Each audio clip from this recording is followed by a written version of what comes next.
महादेव के गणों में एक से बढ़कर एक महावीर है, लेकिन उन्हीं के बीच एक ऐसा गण भी है जिसका शरीर नहीं, मांस नहीं, रक्त नहीं, सिर्फ हड्डियों का ढांचा है और जिसके 3 पैर हैं। इस गण का नाम है महर्षि भृंगी। भृंगी की शिव भक्ति की कोई सीमा नहीं थी।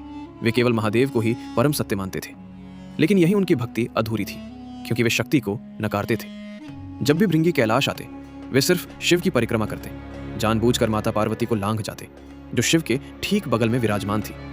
माता पार्वती ने उन्हें समझाया बार बार, लेकिन अहंकार सुनता नहीं, वो सिर्फ देखता है। तब महादेव और शक्ति ने एक लीला रची। दोनों एक दूसरे में विलीन हो गए और प्रकट हुआ अर्धनारीश्वर, आधा शिव आधी शक्ति।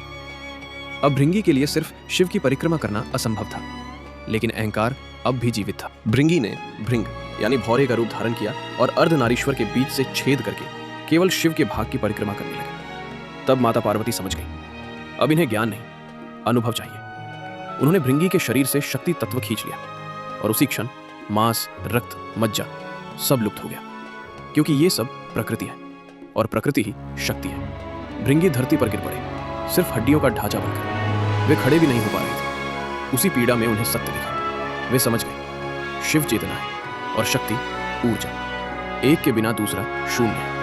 तब करुणामय महादेव का हृदय द्रवित हो उठा। उन्होंने भृंगी को एक तीसरा पैर दिया ताकि वे खड़े हो सके, लेकिन सिर्फ खड़ा होने के लिए नहीं, बल्कि पूरी सृष्टि को यह सिखाने के लिए जो शिव को माने पर शक्ति को ना माने, उसकी भक्ति भृंगी की तरह लंगड़ी होती है। इसलिए भृंगी आज भी महादेव के गण है, 3 पैरों वाला अस्थि पंजर बनकर, एक जीवित चेतावनी।